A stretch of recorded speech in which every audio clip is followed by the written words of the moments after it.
ಹರೇ ರಾಮ.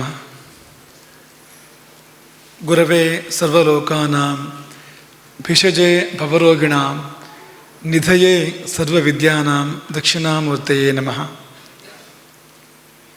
ಸೇರಿದ ಸಮಸ್ತ ಶಿಷ್ಯರಿಗೂ ಅನಾವರಣ ಚಾತುರ್ಮಾಸ್ಯದ ಶುಭಾಶಯಗಳು, ಶುಭ ಆಶೀರ್ವಾದಗಳು. ನಮ್ಮ ಸಂಸ್ಕೃತಿಯಲ್ಲಿ ತಂದೆಗೆ ಬಹಳ ಮರ್ಯಾದೆಯನ್ನು ಕೊಡ್ತಾರೆ. ಯಾಕೆಂದರೆ ತಂದೆ ಅತ್ಯಂತ ಮುಖ್ಯವಾದ ಕೊಂಡಿ. ನಮಗೂ ದೇವರಿಗೂ ಕೊಂಡಿ ತಂದೆ.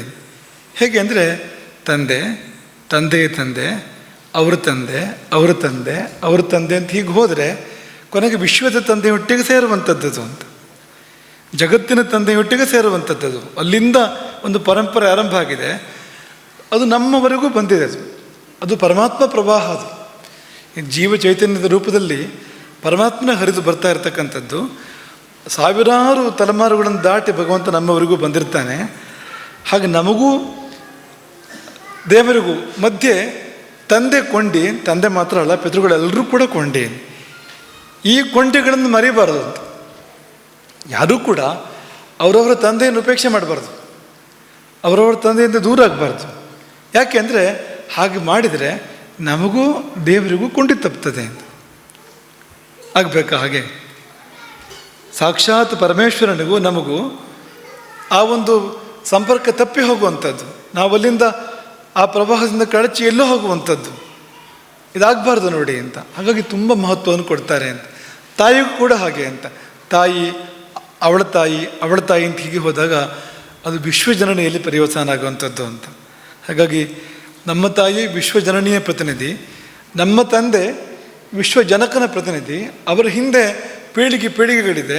ಕೊಟ್ಟ ಕೊನೆಯಲ್ಲಿ ಹೋಗಿ ದೇವರಲ್ಲಿ ಮುಕ್ತಾಯ ಆಗುವಂಥದ್ದು. ದೇವರಿಗೆ ಎರಡು ರೂಪ, ಒಂದು ತಂದೆ ರೂಪ, ಒಂದು ತಾಯಿ ರೂಪ. ಎರಡೂ ರೂಪದಲ್ಲಿ ನಮ್ಮ ತಂದೆ ತಾಯಿಗಳ ಪರಂಪರೆ ಮುಕ್ತಾಯ ಆಗುವಂಥದ್ದು. ಈ ಕಾರಣಕ್ಕೆ ತುಂಬ ಮಹತ್ವವನ್ನು ತಂದೆ ತಾಯಿಗಳಿಗೆ ಕೊಡ್ತಾರೆ. ಅವರು ನಮಗೆ ಮತ್ತೆ ಏನೂ ಕೊಡದೇ ಇದ್ರೂ ತೊಂದರೆ ಇಲ್ಲ, ಅವ್ರನ್ನ ಗೌರವಿಸಬೇಕು ಅಂತ. ಹಾಗಾಗಿ ಗುರು ಪರಂಪರೆಗೂ ಕೂಡ ಇದೇ ಮಾತು ಅನ್ವಯ ಆಗುವಂಥದ್ದು ಅಂತ. ಯಾಕಿದನ್ನು ನೆನಪಿಸೋದು ನಾವು ಅಂದರೆ, ವಿದ್ಯಾನಂದರ ಪಾತ್ರ ಏನು ಈ ಪರಂಪರೆಯಲ್ಲಿ ಅಂದರೆ ಅತ್ಯಂತ ಪ್ರಮುಖವಾದ ಕೊಂಡಿ ಅದು ಅಂತ. ಆ ಕೊಂಡಿ ಕಳಚಿದ್ರೆ ನಮಗೂ ಶಂಕರಾಚಾರ್ಯರಿಗೂ ಸಂಪರ್ಕ ಇಲ್ಲ. ಈಗ ಶಂಕರಾಚಾರ್ಯರು ನಮಗೆ ಸಂಪರ್ಕ ಆಗೋದು ಹೇಗೆ? ಎಲ್ಲಿಂದ ಆರಂಭ ಆಯ್ತದು? ವಿದ್ಯಾನಂದರಿಂದ ಅಂತ.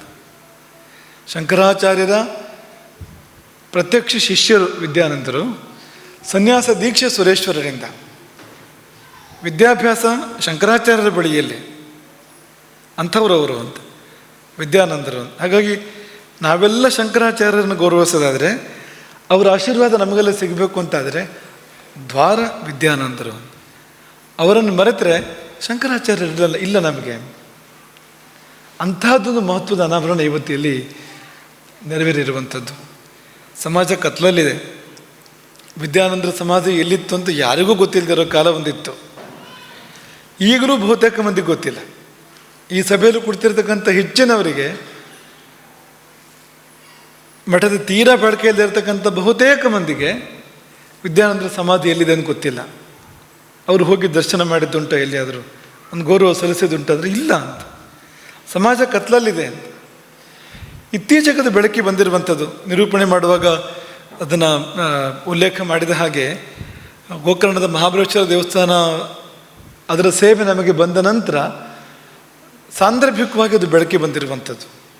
ಒಂದು ಅಷ್ಟಮಂಗಲ ಪ್ರಶ್ನೆದ ಚಿಂತನ, ಅಲ್ಲಿ ಎಲ್ಲಿವರೆಗೆ ಚಿಂತನೆ ಆಯಿತು ಅಂದರೆ ಸಮಾಧಿ ಎಲ್ಲಿದೆ, ಅದರ ಸುತ್ತಮುತ್ತ ಏನಿದೆ ಅನ್ನೋ ವಿಷಯಗಳ ಜೊತೆಯಲ್ಲಿ ಆ ಮೊದಲ ಅಕ್ಷರಗಳು ಬರ್ಕೊಂಡಿವೆ ಅಲ್ಲಿ ಅಂತ. ಸಮಾಧಿಯ ಮೇಲೆ ಗುರುಗಳ ಹೆಸರಿನ ಪ್ರಥಮ ಅಕ್ಷರ ಬರೆದಿದೆ ಅಂತ. ಹಾಗೆ ಇರ್ತದೆ ಅಂತ. ವಿ ಮತ್ತು ಚಿ ಎಂಬ ಎರಡು ಅಕ್ಷರಗಳು ಆ ಸಮಾಧಿಗಳ ಮೇಲೆ ಉಲ್ಲೇಖಿತವಾಗಿದ್ವು. ವಿ ಅಂದರೆ ವಿದ್ಯಾನಂದರು, ಚಿ ಅಂದರೆ ಚಿದ್ಬೋಧ ಭಾರತಿಗಳು ಅಂತ. ಅವರಿಬ್ಬರ ಹೆಸರು ಕೂಡ ಪ್ರಥಮಾಕ್ಷರದ ರೂಪದಲ್ಲಿ ಉಲ್ಲೇಖವಾಗಿತ್ತದು ಅಂತ. ಆ ಬಳಿಕ ಅದರ ಜೀರ್ಣೋದ್ಧಾರ ಆಗಿದೆ ಇವತ್ತು. ಆದರೆ ಈಗಲೂ ಕೂಡ ಸಮಾಜ ಅಲ್ಲಿ ಹೋಗುವಂಥದ್ದು, ದರ್ಶನ ತೆಗೆದುಕೊಳ್ಳುವಂಥದ್ದು, ಆಶೀರ್ವಾದ ಪಡೆಯುವಂಥದ್ದು ತುಂಬ ಕಡಿಮೆ ಇದೆ ಇವತ್ತಿಗೂ ಕೂಡ. ಮಹಾಬಲೋಪಾಧ್ಯಾಯರು ಯಾಕೆ ಇದನ್ನು ಅನಾವರಣ ಮಾಡಬೇಕು ಅಂದರೆ, ಇವತ್ತಿಗೂ ಇದನ್ನು ನೋಡ್ಕೊಡ್ತಾ ಇರ್ತಕ್ಕಂಥದ್ದು ಅವರೇ ಆಗಿದ್ದಾರೆ ಅಂತ. ಅದರ ಪೂಜೆಯೋ ಮತ್ತೊಂದು ಅವರೇ ಮಾಡ್ತಾ ಇರುವಂಥದ್ದು ಅಂತ. ಬೇರೆಯವರ ಪಾತ್ರ ಶೂನ್ಯ ಅಂದರೆ ತಪ್ಪೇನಿಲ್ಲ ಅಂತ. ಅವರು ಕುಟುಂಬ ಮಾಡ್ಕೊಂಡು ಬಂದಿದೆ ಮೊದಲಿಂದ. ಈಗ ಅವರು ವಿಶೇಷವಾಗಿ ನಿಮ್ಮೆಲ್ಲರ ಪರವಾಗಿ ಆ ಸಮಾಧಿಗಳಿಗೆ ಅಭಿಷೇಕವನ್ನು, ಪೂಜೆಯನ್ನು, ನೈವೇದ್ಯವನ್ನು ಮಾಡ್ತಾ ಇದ್ದಾರೆ. ಹಾಗಾಗಿ ಅವರ ಸೇವೆಯನ್ನು ಇಡೀ ಸಮಾಜ ಸ್ಮರಿಸಬೇಕು. ಮಠವೂ ಕೂಡ ಅವರಿಗೆ ಆಶೀರ್ವಾದ ಮಾಡ್ತದೆ ಆ ಸೇವೆಯ ಕಾರಣಕ್ಕೆ. ಮತ್ತು ನಮಗೆಲ್ಲ ಗುರುಸ್ಮರಣೆ ಇರಬೇಕು, ಮೂಲ ಗುರುಸ್ಮರಣೆ ಇರಬೇಕು. ಮೂಲ ಗುರುವಿನ ಪ್ರಥಮಾಂಕುರ ವಿದ್ಯಾನಂದರಂದ್ರೆ ಯಾರು? ಶಂಕರಾಚಾರ್ಯರು ಏನು ಪರಂಪರೆಯನ್ನು ಹುಟ್ಟು ಹಾಕಿದರೋ ಅದು ಪ್ರಥಮಾಂಕುರ, ಮೊದಲನೇ ಕುಡಿಯೋದು ಅಂತ. ಆ ಸ್ಮರಣೆ ನಮಗೆಲ್ಲ ಇರಬೇಕು ಎಂಬುದಾಗಿ ಈ ಸಮಯದಲ್ಲಿ ನಾವು ನೆನಪಿಸ್ಕೊಳ್ತೇವೆ. ಹೊನ್ನಾವರ ಮಂಡಲದ ಕರ್ಕಿ, ಕಡ್ಲೆ, ಹೊಸಕುಳಿ, ಹೊನ್ನಾವರ ಮತ್ತು ಭವತಾರುಣಿ ವಲಯದ ಶಿಷ್ಯರ ಯೋಗ ಅಂತ. ಯಾಕೆಂದರೆ ಇದೇ ದಿನ ಈ ಒಂದು ಸಮಾಧಿ ಅನಾವರಣದ ಒಂದು ಕಾರ್ಯಕ್ರಮ ನೆರವೇರಿರ್ತಕ್ಕಂಥದ್ದು. ಅನಾವರಣಗಳು ಪ್ರತಿನಿತ್ಯ ಆಗ್ತಾ ಇರ್ತವೆ. ಇವತ್ತು ಯಾವ್ದು ಬೇಕಾದರೂ ಆಗ್ಬೋದಾಗಿತ್ತು. ಆದರೆ ವಿದ್ಯಾನಂದರು ಈ ರೂಪದಲ್ಲಿ ಪ್ರಕಟವಾಗಿ, ನಿಮ್ಮ ಮುಂದೆ ಪ್ರಕಟವಾಗಿ ನಾನಿದ್ದೇನೆ ಅಂತ ನಿಮಗೆ ಒಂದು ಹೇಳ್ತಾ ಇರುವಂಥ ಸಂದರ್ಭ ಅದು ಅಂತ. ಅವರ ಆಶೀರ್ವಾದವನ್ನು ನಾವೆಲ್ಲ ಪಡ್ಕೊಳ್ಳೋಣ. ಅದು ತುಂಬ ಅಗತ್ಯ ಇರತಕ್ಕಂಥದ್ದು. ಅದಿಲ್ಲದೆ ಯಾವುದೂ ಇಲ್ಲ. ಹಾಗೆ ಈ ಹೊನ್ನಾವರ ಮಂಡಲದ ಈ 5 ವಲಯಗಳಿಗೆ ವಿಶೇಷ ಆಶೀರ್ವಾದಗಳನ್ನು ಈ ಸಮಯದಲ್ಲಿ ಕೂಡ ಬಯಸ್ತೇವೆ. ಹತ್ತಿರ ಇರ್ತಕ್ಕಂಥವ್ರು, ಸೇವೆ ಮಾಡ್ತಾ ಇರುವಂಥವರು ತುಂಬ ಸೇವೆ ಮಾಡ್ತಾ ಇದ್ದೀರಿ. ಶಾರೀರಿಕವಾದ ಸೇವೆಯನ್ನು ಕೂಡ ನೀವು ಇಲ್ಲಿ ಅಶೋಕಿಯಲ್ಲಿ ಮಾಡ್ತಾ ಇದ್ದೀರಿ ಮತ್ತು ಬೇರೆ ಬೇರೆ ರೂಪದಲ್ಲೂ ಸೇವೆ ಮಾಡ್ತಾ ಇದ್ದೀರಿ. ಇವತ್ತು ಅನೇಕರಿಗೆ ಆ ಕಾರಣಕ್ಕೆ ಆಶೀರ್ವಾದ ಕೊಡುವಂಥದ್ದಿದೆ. ರಜತ ಮಂತ್ರಾಕ್ಷತೆಯೋ ಅಥವಾ ಚಿನ್ನದ ಮಂತ್ರಾಕ್ಷತೆಯೋ ಅನೇಕರಿಗೆ ಇವತ್ತು ಕೊಡುವಂಥದ್ದಿದೆ. ಅದೆಲ್ಲ ನೀವು ಸಲ್ಲಿಸಿದ ಸೇವೆಯ ಪ್ರತೀಕ.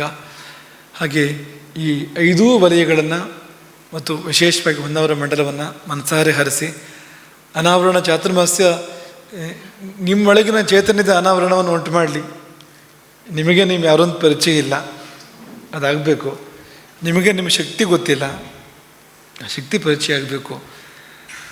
ಒಂದು ಭಾಗ್ಯದ ಬದುಕಿನ ಅನಾವರಣ ಕೂಡ ಆಗಬೇಕು ನಿಮಗೆಲ್ಲ. ಹಾಗೆಲ್ಲ ಆಗಲಿ. ಈ ಚಾತುರ್ಮಾಸ್ಯ ನಿಮ್ಮಲ್ಲಿ ಒಂದು ಶುಭ ಪರಿವರ್ತನೆಯನ್ನು ತರಲಿ ಎಂಬುದಾಗಿ ಈ ಸಮಯದಲ್ಲಿ ನಾವು ನಿಮ್ಮೆಲ್ಲರ ಸಲುವಾಗಿ ರಾಮದೇವರಲ್ಲಿ ಒಂದು ಸಂಪ್ರಾರ್ಥನೆಯನ್ನು ಮಾಡ್ತೇವೆ. ನಿಮ್ಮೆಲ್ಲರನ್ನು ಕೂಡ ಪ್ರೀತಿಯಿಂದ ಆಶೀರ್ವದಿಸ್ತೇವೆ. ಎಲ್ಲರಿಗೂ ಒಳ್ಳೆಯದಾಗಲಿ. ಮುಖ್ಯವಾಗಿ ಹೊನ್ನಾವರ ಮಂಡಲದ 5 ವಲಯಗಳ ಮಧ್ಯರ್ತಕ್ಕಂಥ ಎಲ್ಲ ಶಿಷ್ಯರು ಅಭಿಮಾನವಿಟ್ಟು, ಪ್ರೀತಿ ಇಟ್ಟು ಚಾತುರ್ಮಾಸ್ಯದಲ್ಲಿ ತಪ್ಪದೆ ನಾವು ಗುರುದರ್ಶನ ಮಾಡಬೇಕು ಅಂತ, ನಮ್ಮ ಮಂಡಲದ, ನಮ್ಮ ವಲಯದ ಸಮಯದಲ್ಲಿ ಆಗಬೇಕು ಎಂಬ ಭಾವದಲ್ಲಿ ನೀವು ಬಂದಿದ್ದೀರಿ. ನೀವು ಬಂದವರು ಹೃದಯ ತುಂಬಿಕೊಂಡು ಹೋಗುವಂತೆ ಆಶೀರ್ವಾದದ ಒಂದು ಸುರಿಮಳೆ ನಿಮ್ಮ ತಲೆಯ ಮೇಲೆ ಸುರಿಯುವಂತೆ ಹಾಗಾಗಲಿ ಎಂಬುದಾಗಿ ಈ ಸಮಯದಲ್ಲಿ ಆಶೀರ್ವದಿಸ್ತೇವೆ. ಎಲ್ಲರಿಗೂ ಒಳ್ಳೆಯದಾಗಲಿ ಅಂತ ಪುಣ್ಯ ಆಗ್ತದೆ. ಹರೇ ರಾಮ. ಗೋಕರ್ಣ ಮಂಡಲಾಧೀಶ್ವರ ಶ್ರೀಮದ್ ಜಗದ್ಗುರು ಶಂಕರಾಚಾರ್ಯ ಶ್ರೀಮದ್ ರಾಘವೇಶ್ವರ ಭಾರತೀ ಸ್ವಾಮಿ ಮಹಾರಾಜ್ ಕಿ